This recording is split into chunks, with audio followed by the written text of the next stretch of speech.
Welcome to Great Krigalan Magic Show. என்ன மக்களே, இந்த வீடியோல லாங் ரைடு போறவங்களுக்கான ஒரு சில டிப்ஸ் தான் நான் கொடுக்க போறேன். அதாவது லாங் ரைடுக்கு நம்ம எப்படி ப்ரிப்பேர் பண்ணணும் அப்படின்னு ஒரு சில டிப்ஸ் கொடுக்க போறேன். ஸோ இந்த வீடியோ நீங்க ஸ்கிப் பண்ணாம பாருங்க. அது மட்டும் இல்லாம லாங் ரைடுக்கு ப்ரிப்பேர் பண்ணிக்கிட்டு இருக்கிற உங்க ஃப்ரெண்ட்ஸ் யாராவது இருந்தாங்கன்னா அவங்களுக்கு இந்த வீடியோ ஷேர் பண்ணி விடுங்க. அவங்களுக்கு இந்த வீடியோ ரொம்ப யூஸ்ஃபுல்லா இருக்கும், ரொம்ப ஹெல்ப்ஃபுல்லாகவும் இருக்கும். இந்த வீடியோ வந்து முழுக்க முழுக்க பிகினர்ஸ்க்கான வீடியோ, புதுசா ரைட் ஸ்டார்ட் பண்றவங்களுக்கான வீடியோ. யாராவது லாங் ரைட்ல எக்ஸ்பர்ட் இருந்தீங்கன்னா நீங்களும் இந்த வீடியோ பாருங்க. நான் சொல்லியிருக்கிற பாயிண்ட் எல்லாம் கரெக்டா அப்படின்னு கீழே ஒரு கமெண்ட் பண்ணுங்க. உங்களுக்கு சஜஷனையும் கீழே கமெண்ட் பண்ணுங்க. புதுசா வர்ற லாங் ரைடர்ஸ்க்கு ரொம்ப யூஸ்ஃபுல்லா இருக்கும். சரி, வாங்க இப்ப நம்ம வீடியோக்குள்ள போலாம்.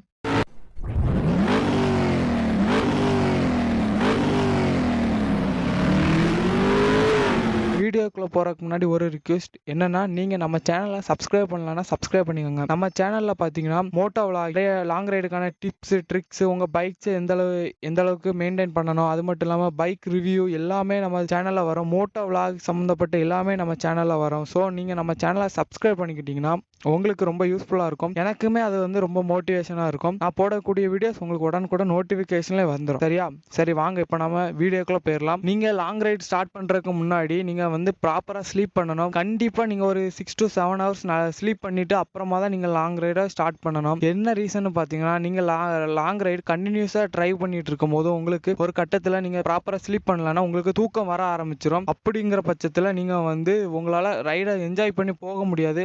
சம்டைம்ஸ் வந்து அது ஏதாட்டும் ஒரு விபத்து நடக்கிறதுக்கான வாய்ப்பு ரொம்ப அதிகமாகவே இருக்கு. அதனால நீங்க லாங் ரைடு போறதுக்கு முன்னாடி பிஃபோர் டே நைட்டு நீங்க நல்லா தூங்கி நல்லா ரெஸ்ட் எடுங்க. லாங் ரைடு போறோம்னு நம்ம பிளான் பண்ணாலும் அந்த எக்ஸைட்மெண்ட்லேயே நம்மளுக்கு வந்து தூக்கம் வராது. பட் அதை நம்ம கண்ட்ரோல் பண்ணி நம்ம ஒரு மினிமம் ஒரு 6 ஹவர்ஸ் ஆட்டு நம்ம தூங்கிட்டு ரைட் பண்ணாதான் அந்த ரைடு வந்து நமக்கு நல்லாவே அமையும். சரியா? அதனால நீங்க தூக்கம் வந்து ரொம்ப அவசியம் ரைட் பண்ற பட்சத்துல. அதுக்கப்புறமா பாத்தீங்கன்னா, நீங்க ரைட் பண்ணும்போது உங்களுக்கு தூக்கம் வந்து கண்டிப்பா வரும். இப்படி வர்ற பட்சத்துல வண்டியை ஸ்டாப் பண்ணி நீங்க வந்து ஒரு டீ ஒன்று குடிச்சிட்டு அப்புறமா நீங்க ரைடை கண்டினியூ பண்ணுங்க. நீங்க டீ குடிக்கிறதால வந்து பாத்தீங்கன்னா உங்களால தூக்கத்தை வந்து கண்ட்ரோல் பண்ண முடியும். நிறைய லாங் ரைடர்ஸ் வந்து இந்த மெத்தடை தான் யூஸ் பண்றாங்க. தூக்கம் வர்ற பட்சத்துல இல்ல ஒரு 1 hour 2 ஹவருக்கு ஒன் டைம் வந்து கண்டிப்பா வந்து அவங்க வந்து ஒரு டீ குடிச்சிருவாங்க. அந்த டீ குடிக்கிறதால வந்து பாத்தீங்கன்னா அவங்க கொஞ்சம் எனர்ஜி கிடைக்கும். ஸோ கண்டிப்பா வந்து டீ குடிச்சுட்டு நீங்க டிராவல் பண்ணுங்க. இல்ல முடியாத பட்சத்துக்கு உங்களுக்கு அப்படியே தூக்கம் வந்துச்சுன்னா நீங்க வண்டி கண்டிப்பா ரைடை ஸ்டாப் பண்ணி ஆகணும். நீங்க இருக்கிற இடத்துல ஸ்டாப் பண்ணி கொஞ்ச நேரம் ரெஸ்ட் எடுத்துட்டு போங்க. ஏன்னா வந்து நீங்க கண்டினியூஸா ரைட் பண்ணிட்டு இருக்கும்போது யாரா இருந்தாலும் தூக்கம் வர்றது வந்து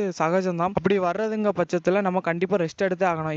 இது வந்து நம்ம வந்து இப்போ ஒரு கார்லயே பஸ்ல ரைட் பண்றோம் அப்படின்னா நமக்கு வந்து ரெஸ்ட் எடுக்கிறதுக்கான ஸ்பேஸ் இருக்கும், டைம் இருக்கும். பட் மோட்டோ விளாக் பைக்ல போகும்போது நம்ம வந்து நம்மளால ரெஸ்ட் எடுக்க முடியாது. ஸோ கிடைக்கிற இடத்துல நம்ம ரெஸ்ட் எடுத்து போய்க்கணும். நீங்க வந்து கண்டினியூஸா ரைட் பண்ணும்போது ஃபுல்லா சிட்டிக்குள்ளே நம்ம ரைட் பண்ண போறது கிடையாது. ஃபுல்லா காடு மலை அப்படி இருக்கிற இடத்துல நம்ம ரைட் பண்ண போறோம். அப்படிங்கிற பட்சத்துல உங்களுக்கு தூக்கம் வந்துச்சுன்னா வண்டியை ஓரமா நிறுத்தி அந்த இடத்துல ஒரு மினிமம் ஒரு 1/2 hour ரெஸ்ட் எடுத்துட்டு போங்க. அப்போ வந்து ரொம்ப நம்மளுக்கு வந்து ரைடு வந்து ரொம்ப கம்ஃபர்டபுளா இருக்கு. விபத்துக்கெல்லாம் முக்கியமா தவிர்க்கலாம். இது வந்து பாத்தீங்கன்னா, நீங்க வந்து ரைட் ஸ்டார்ட் பண்றதும் ரைடு எண்டு பண்றதும், அதாவது சூரியன் உதிக்கிறதுக்கு முன்னாடி நீங்க ரைட் ஸ்டார்ட் பண்ணி சூரியன் மறையறதுக்கு முன்னாடி நீங்க ரைடை ஸ்டாப் பண்ணிருங்க. எதனாலன்னு பாத்தீங்கன்னா, நீங்க வந்து ஈவினிங் 6 o'clock அப்புறமா ரைடை கண்டினியூ பண்ணீங்கன்னா அது வந்து நைட் டைம் உங்களால ரைட் பண்ண வேண்டிய சூழ்நிலை வந்துடும். அப்படிங்கிற பட்சத்துல முக்கியமான விபத்து வந்து இந்த ராத்திரி நேரத்துல தான் நடக்கும். ஸோ வந்து நீங்க அந்த 6 o'clock சன்செட்டுக்கு முன்னாடி வந்து நீங்க ரைடை ஸ்டாப் பண்றது வந்து ரொம்பவே நல்லது. அது மட்டும் இல்லாம என்னால ஓட்ட முடியும் அப்படின்னா கூட ஒரு எக்ஸ்ட்ரா ஒரு 1 hour 2 hour நீங்க ரைட் பண்ணிக்கோங்க. ஃபுல்லா கண்டினியூஸா மிட் நைட் ஃபுல்லா ரைடு பண்ணணும். கொஞ்சம் கூட யோசிச்சு பாத்துறாதீங்க. அதனால வந்து விபத்து தான் ஏற்படுமே தவிர நமக்கு வந்து ரைடு வந்து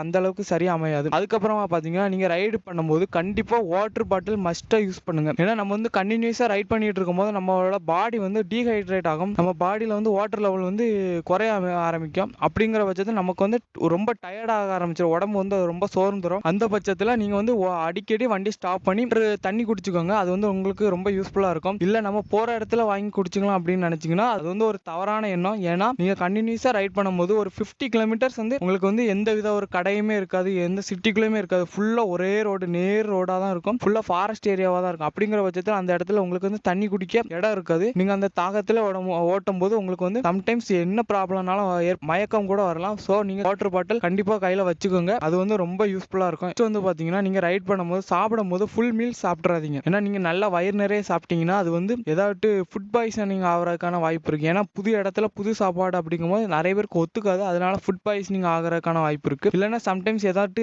வயிறு சம்பந்தப்பட்ட பிரச்சனைகள் வரலாம், வயிறு வலிக்கலாம். அதனால உங்களுக்கு வந்து அந்த ரைடை ஒரு கம்ஃபர்ட் ரைடா மாற்ற முடியாது. அதுக்காக நீங்க சாப்பிடாமயே போயிடாதீங்க. அதுவுமே உங்களுக்கு ஆபத்து. உங்க ஹெல்த் வந்து ரொம்ப பாதிக்கப்படுறதுக்கான வாய்ப்பு இருக்கு. ஏன்னா நீங்க சாப்பிடாம போனீங்கன்னா சம்டைம்ஸ் வந்து உங்களுக்கு மயக்கம் வர்றதுக்கான வாய்ப்பு அதிகமாவே இருக்கு. ஏன்னா நீங்க வந்து ஃபுல்லா வந்து ஃபுல் வெயில்ல தான் நீங்க ரைட் பண்ண போறீங்க. அப்படிங்கிற பட்சத்துல மயக்கம் வர்றதுக்கான வாய்ப்பு இருக்கு. ஸோ நீங்க அளவா சாப்பிட்டுட்டு அளவா ரெஸ்ட் எடுத்துட்டு போங்க. அது வந்து நம்மளுக்கு ரொம்ப நல்லது. நெக்ஸ்ட் பாத்தீங்கன்னா சேஃப்டி வைஸ் பாத்தீங்கன்னா நீங்க வந்து கண்டிப்பா உங்களோட helmet, riding jacket, riding pant, riding shoe எல்லாமே, ரைடிங் கிளவுஸ் இவ்வளவு நம்ம வந்து முக்கியமான அத்தியாவசிய பொருள். ரைட் பண்ணும்போது புதுசா லாங் ரைடு ஸ்டார்ட் பண்றாங்க அப்படின்னா உங்களுக்கு வந்து ரைடிங் ஜாக்கெட், ரைடிங் பேண்ட்லாம் இருக்காது. சரி, அப்படிங்கிற பட்சத்துல நீங்க வந்து ஜீன்ஸ் பேண்ட் வேர் பண்ணி போகலாம். ஜீன்ஸ் பேண்ட் வேர் பண்றதால உங்களுக்கு வந்து கொஞ்சம் விபத்துகள் வந்து தவிர்க்கப்படும். அதே மாதிரி நீங்க கண்டிப்பா ஷூஸ் வந்து ரொம்ப முக்கியம். ஏன்னா ரைட் பண்ணும்போது நீங்க செப்பல் போட்டு ரைட் பண்ணணும் அப்படின்னு லேச கூட நினைச்சு பார்த்துறாதீங்க. நீங்க வந்து கண்டிப்பா ஷூ யூஸ் பண்ணுங்க ரைட் பண்ணும்போது. ஏன்னா அது வந்து நம்மளுக்கு கம்ஃபர்ட்டா இருக்கும். எந்த விதத்திலும் ஒரு பெயின் வராது. அது மட்டும் ரெண்டு நடந்தாலும் உங்களுக்கு வந்து ஒரு ப்ரொடக்ஷனா இருக்கும். உங்க காலுக்கு வந்து உங்களோட காலில் இருக்க ஃபிங்கர்ஸ்க்கு வந்து ரொம்ப ப்ரொடக்ஷனா இருக்கும். ஹெல்மெட் வந்து மஸ்டா யூஸ் பண்ணுங்க. ஹெல்மெட் வந்து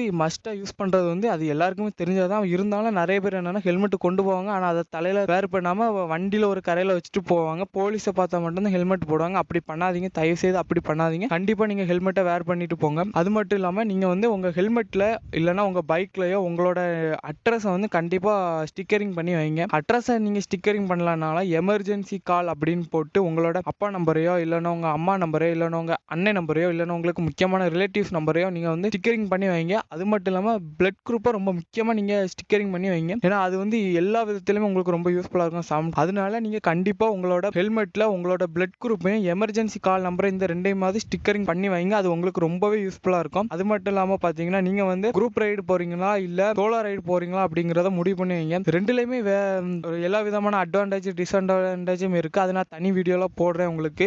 கண்டிப்பா நீங்க வந்து சோலோ ரைடா சூஸ் பண்ணி போறீங்க அப்படின்னா இன்னுமே ரொம்ப சேஃப்டி வைஸ் ரொம்ப பாதுகாப்பா தான் போகணும். ஏன்னா குரூப் ரைடுங்கும் போது நமக்கு ஹெல்ப் பண்றதுக்கு நம்ம கூட உள்ளவங்க இருப்பாங்க. இதுல வந்து பாத்தீங்கன்னா நமக்கு ஹெல்ப் பண்றதுக்கு கூட உள்ளவங்க இருக்க மாட்டாங்க. நம்ம தான் நம்மளுக்கு ஹெல்ப் பண்ணிக்கணும். அதனால சோலோ ரைட் ட்ரை பண்றவங்க ரொம்ப கேர்ஃபுல்லா தான் ரைட் பண்ணணும். அது மட்டும் இல்லாம உங்களோட ஐடென்டி கார்டு ஏதாவது நீங்க கண்டிப்பா ஃபர்ஸ்ட் வச்சுக்கோங்க. உங்களோட ஆதார் கார்டு இல்லைன்னா ஏதாவது ஓட்டர் ஐடி ஏதாவது நீங்க கண்டிப்பா கொண்டு போங்க. அதுவுமே நீங்க ஒரிஜினல் கொண்டு போகாதீங்க, ஒரு காப்பி எடுத்து கொண்டு போங்க. எதனாலனா நீங்க வந்து உங்களோட நீங்க வந்து வேற ஸ்டேட் விட்டு ஸ்டேட் போகும்போது இதெல்லாம் ரொம்ப முக்கியமா கேட்பாங்க. அதனால நீங்க எல்லாமே வச்சுக்கோங்க. இது வந்து ரொம்ப முக்கியமானது, அத்தியாவசியமானது. அதே மாதிரி லக்கேஜ் நீங்க கேரி பண்ணி கொண்டு போறீங்க அப்படின்னா ஒரு அளவான லக்கேஜ் கொண்டு போங்க. தேவையில்லாத பொருட்கள் எல்லாம் நீங்க லாங் ரைடுக்கு யூஸ் பண்ணாதீங்க. அது வந்து உங்களுக்கு ரைடுக்கு தான் நீங்க பாதிப்பு ஏற்படும். ரைட் பண்றீங்க அப்படின்னா உங்களுக்கு லக்கேஜுமே ரொம்ப வெயிட் ஆகிடுச்சுன்னா உங்களுக்கு ரைடு வந்து ஒரு திடீர்னு ஒரு ஆஃப் ரோட் பண்ணும்போது ரொம்பவே கஷ்டமா இருக்கும். லக்கேஜ் ரொம்பவே தேவையானது, அத்தியாவசியமானது இதை மட்டும் நீங்க கொண்டு போங்க. அதுவுமே லக்கேஜ் என்னெல்லாம் கொண்டு போகலாம் அப்படிங்கிறத நான் வந்து இன்னொரு வீடியோல சொல்றேன். அதுக்கப்புறமா பாத்தீங்கன்னா நீங்க எந்த இடத்துக்கு போறீங்க அப்படிங்கிறத முடிவு பண்ணதுக்கு அப்புறமா அந்த இடத்த பத்தின டீடைல்ஸ் எல்லாமே நீங்க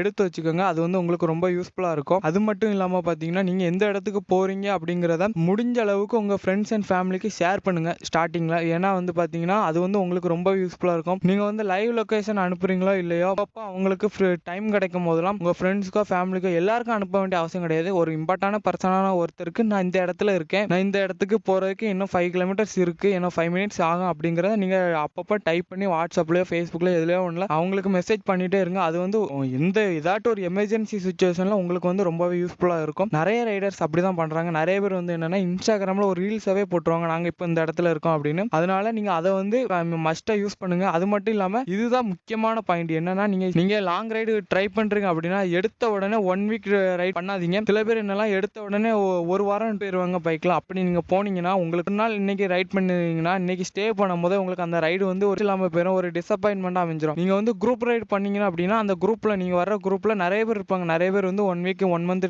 ரைட்லாம் போயிருப்பாங்க. அவங்க கூட இருக்கும்போது உங்களுக்கு எந்தவித ஒரு ப்ராப்ளமும் வராது. உங்களுக்கு கொஞ்சம் டிசப்பாயின்மெண்ட் இருந்தாலும் அவங்க கூட இருக்கும்போது அது வந்து ஜாலியா ஃபன்னா முடிஞ்சிடும். இதே இது நீங்க தனியா சோலோவா போறீங்க அப்படின்னா 1 வீக் ட்ரிப்லாம் உங்களுக்கு வந்து ரொம்ப போர் அடிக்க ஆரம்பிச்சிடும், ஒரு இன்ட்ரெஸ்ட் இல்லாம போயிடும். ஸோ நீங்க ரைட் ஸ்டார்ட் பண்றீங்க, புதுசா ஸ்டார்ட் பண்றீங்க அப்படின்னா சோலோவா ஸ்டார்ட் பண்றீங்க அப்படின்னா நீங்க வந்து மார்னிங் ஸ்டார்ட் பண்ணி ஈவினிங் எண்ட் பண்ற மாதிரி பாருங்க. இல்லனா இன்னைக்கு மார்னிங் ஸ்டார்ட் பண்றீங்கன்னா நெக்ஸ்ட் டே நீங்க எண்ட் பண்ற ரைடை எண்ட் பண்ற மாதிரி பாருங்க. ஒரு 1 டே நைட் நீங்க எங்கேயே ஸ்டே பண்ணிக்கலாம். ஒரு 1 வீக் ஃபுல்லா ஸ்டே பண்ணணும் அப்படிங்கிறது வந்து ரொம்பவே நமக்கு வந்து நம்ம மைண்ட் செட் மாற ஆரம்பிச்சிடும். என்னடா ரைடு அப்படிங்கிற மாதிரி மாற ஆரம்பிச்சிடும். நீங்க வந்து உங்களுக்கு டவுட்டா நிறைய பெரிய பெரிய ரைடர்ஸ் இருப்பாங்க, அவங்ககிட்ட கேட்டு பாருங்க.